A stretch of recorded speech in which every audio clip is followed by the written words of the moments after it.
John Carrington for Eye on Baltimore. So don't touch that dial. Eye on Baltimore has some good information for you. You're going to have a great time. Don't change that channel. We'll be right back.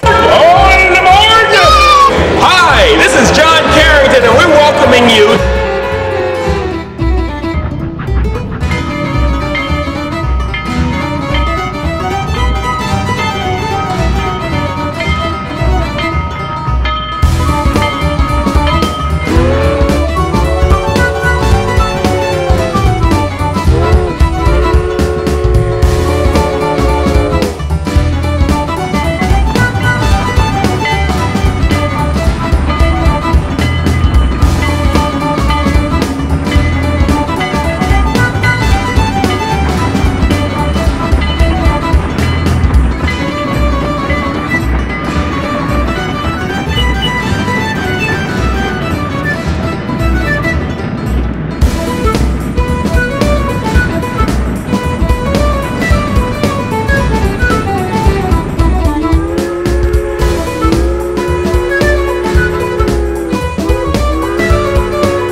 I'm John Carrington, and I'm here with Mr. Courtney Wilson, who is the Executive Director of the B&O Museum.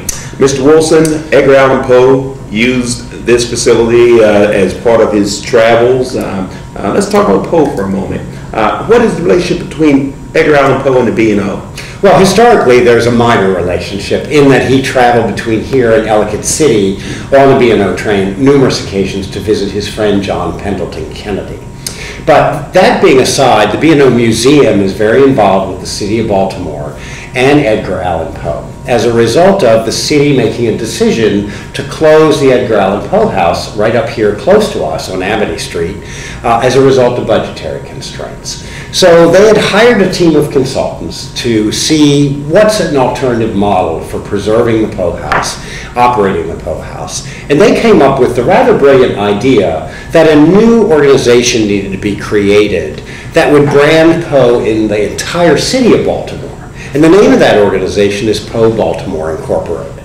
And it's their charge, or at least it was proposed that their charge be, that they help promote Edgar Allan Poe, his history and his legacy here in Baltimore, all over the city. And that as a result of that, the funding that they would raise and the proceeds from events they might create around the city would support the preservation and the operation of the Edgar Allan Poe House. So the city of Baltimore actually came to us for a number of reasons. First of all, we're a very mature museum with a strong staff of curators, graphic designers, fundraisers, things like that. And second of all, we're a neighbor of the Edgar Allan Poe House. So we agreed as a museum to take on a contract with the city to help Poe Baltimore get started as a nonprofit.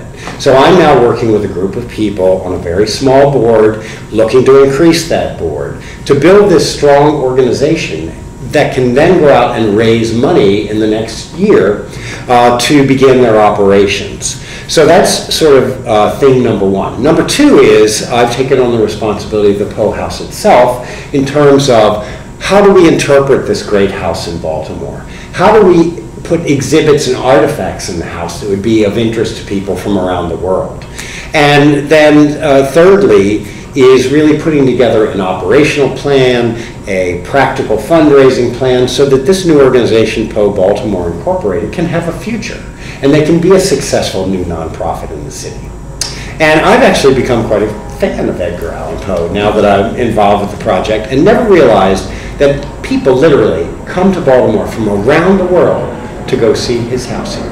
So you are an Edgar Allan Poe fan? I've learned to be, and of course I think all of us grew up reading his short stories and Pit and the Pendulum. Absolutely, and his horror stories. So I think there's a human fascination with Poe, but I never realized how important Poe's life in Baltimore really was. He wrote a number of his works while he was here.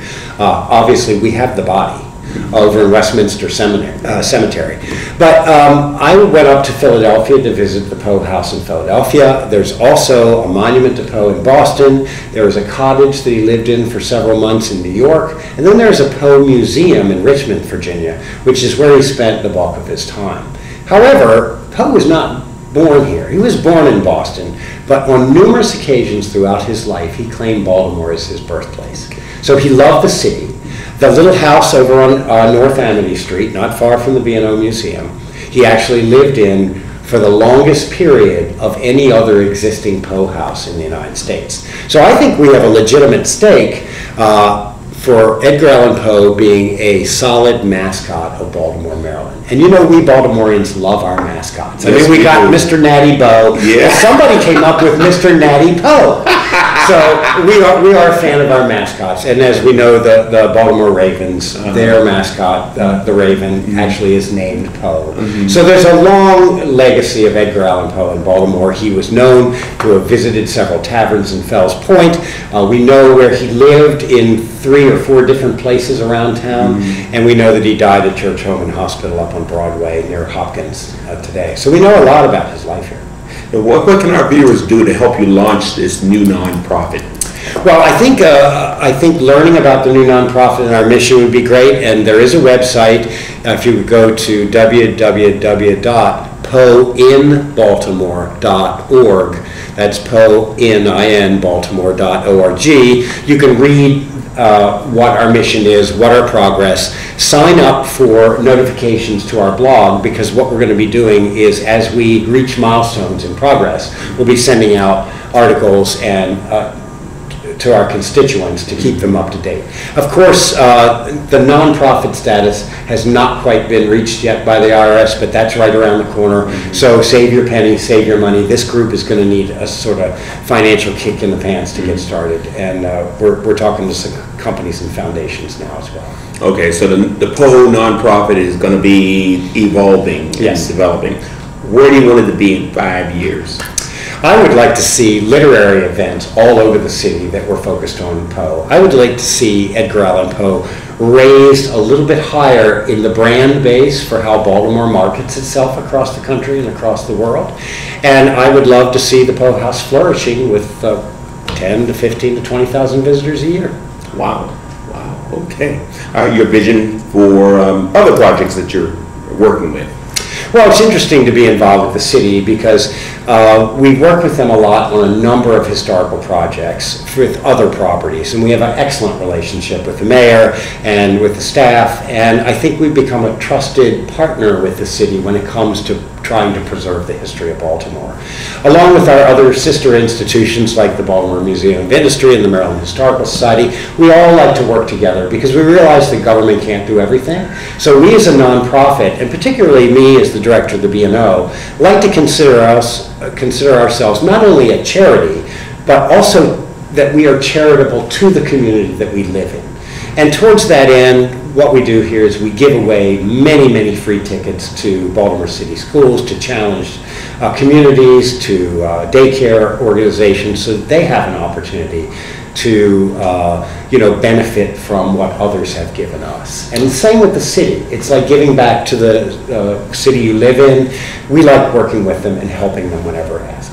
All right, well, we're going to take a break and we'll be right back with more with Mr. Courtney Wilson. We'll be right back. I'm nuts about downtown Baltimore's West Side. Hello, I'm John Waters, and I'm proud to say that Baltimore has always been my home. It's the inspiration behind all my films, including Hairspray, Crybaby, Serial Mom, and A Dirty Shame. Let me tell you, there are not a more eccentric, monumental, eclectic, intriguing, and character-filled 28 blocks anywhere in the world, and I'm here to prove it to you. This is where Babe Ruth was born. They tell me he's the best baseball player ever. Not that I'd know. I'm more into theater. Like nearby Arena Players, the nation's longest continuously running African-American community theater. I'm also a big fan of Century-Old Antique Row, where New York dealers come to buy and later mark up their purchases sky high for their Manhattan buyers. On that same block sits the U.B. Blake National Jazz Institute, housing memorabilia from Baltimore jazz greats like Billie Holiday and, of course, UB himself. The West Side is also where the Maryland Historical Society calls home, with its many Baltimore artifacts, including the original manuscript of the Star-Spangled Banner and Nipper, the RCA dog. Infectious, fashionable, Full of vim and Baltimore vigor, I walk the West Side streets these days in amazement at what it's become. I'm nuts about downtown Baltimore's West Side. Hey, welcome back, and we're here, and this is Courtney Wilson. He's here, and we're talking about Edgar Allan Poe. You know, the Ravens built their whole marketing theme around Edgar Allan Poe's work, The Raven. And of course, you're wearing a Ravens tie here. Any projections on how we can benefit at the Poe House from what the Ravens will do in future seasons? Well, I mean, I think the Ravens and Baltimore are synonymous. I think most people in the world realize that it was named after Edgar Allan Poe's The Raven. And so that is really important because I think Poe Baltimore as a new organization can benefit from that branding. But now we need to take that sort of popular culture of NFL football and turn it into something educational for school students, and to realize what a great literary figure Edgar Allan Poe was. I think it's going to be the mission of this organization is to get into the schools and bring Edgar Allan Poe and his literature back up on the plate on teachers' curriculums, make events around the city so that folks like you and I that might even have a passing interest can participate, can learn, can read, and then hopefully there'll be some fun events also to sort of celebrate Edgar Allan Poe's history in the city as well. So the subject is Edgar Allan Poe. What artifacts do we have? You know, we're very, very fortunate, and I mentioned earlier that I made a trip up to the Edgar Allan Poe house in Philadelphia, which is actually a national park. It's run by the National Park Service. They do not have a single object related to Edgar Allan Poe. The city of Baltimore is so very fortunate. Back in the 1930s, when an organization called the Poe Society of Baltimore actually saved the house from being torn down, that society still exists, and over the years they have been lucky enough to acquire, to purchase some items that belong to Edgar Allan Poe. In addition to that, the city of Baltimore has artifacts that have been donated because the city ran the house for almost 30 years. So we have a rich, I wouldn't say a huge collection, but a really important collection of Poe artifacts, including a chair from his home. We have his writing desk, most important artifact. We have a telescope that belonged to him, a sextant. Not many people realize that Edgar Allan Poe was at West Point and was a military officer for a while. Yeah. So we have some artifacts like that. In addition to that, the city also owns a lot of china and glassware from the house from his kind of foster parents who he lived with in Richmond, Virginia. So we have plates that Edgar Allan Poe probably ate off of, a rich collection which we really, really need to get out to the public and show so that people can come to the Poe House and see tangible things related to Edgar Allan Poe. All right, this is exciting. So we need to get the Poe House reopened.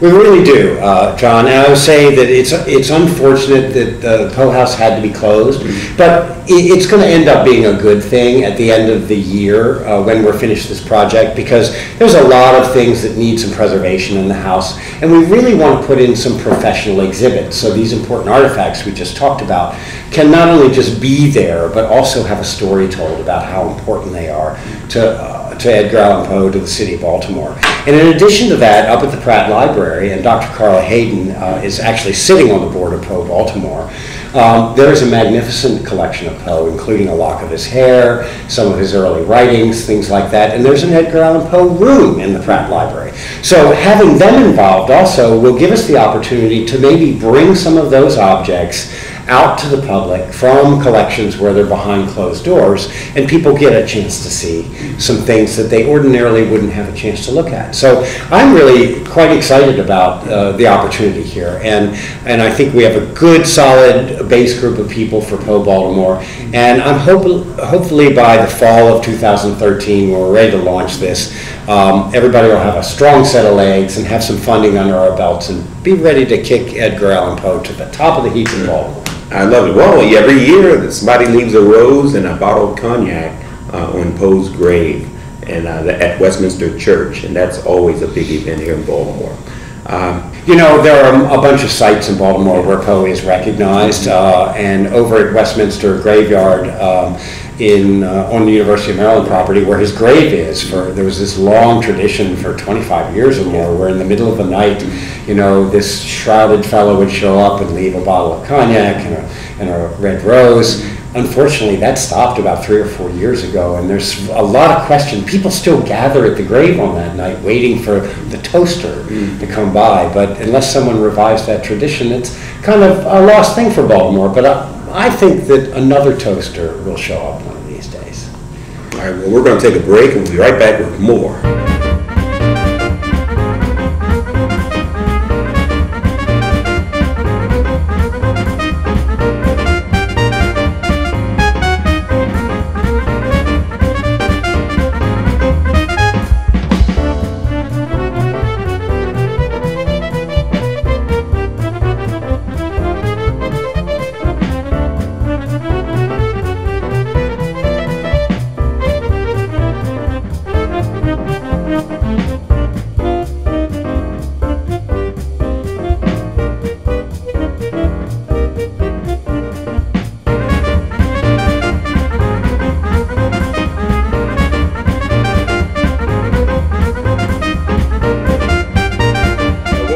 I'm John Carrington, and then we're here with Mr. Courtney Wilson, and we've been talking about Edgar Allan Poe. Do you have any closing thoughts? Sure. I would like to tell your viewers that I think you can expect great things out of the Poe House. I think the Edgar Allan Poe House and the idea of Edgar Allan Poe in Baltimore is there, but it's not as recognizable as some of the other icons of Baltimore. So it's our goal, it's the goal of Poe Baltimore, is to raise the importance of this literary giant and really kind of brand him to the city of Baltimore. So I think keep an eye on what's going on, and remember the name Edgar Allan Poe as it's associated with Baltimore. Well, you've done your part in raising the name Edgar Allan Poe, and I want to thank you for being a part of the program, and we'll see you next time.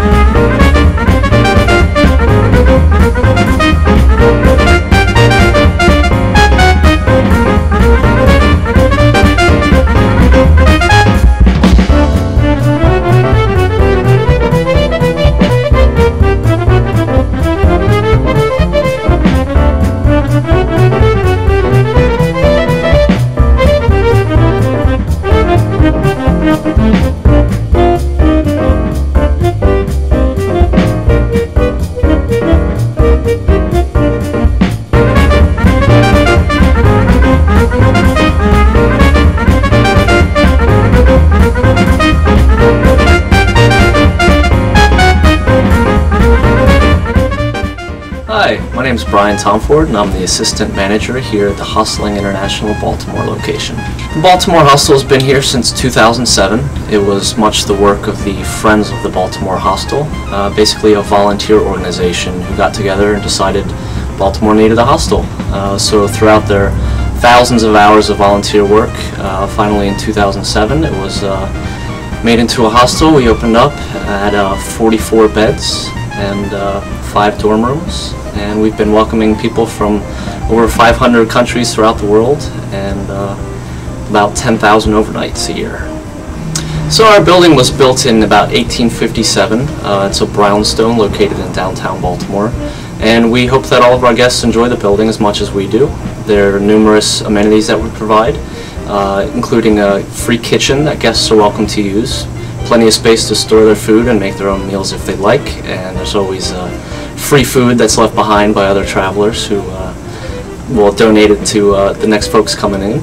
Hostling is mostly for common areas. That's why folks like to stay at a hostel instead of a hotel.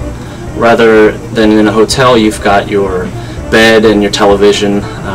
Here in a hostel, you want to experience the city and the hostel itself with your fellow travelers. So mostly we're staying in dorm rooms, your shared common spaces, including the ballroom and the lounge area downstairs. We're located at 17 West Mulberry Street in downtown Baltimore. We're catty corner from the Enoch Pratt Free Library and right across the street from the Epitomal Basilica of the Assumption.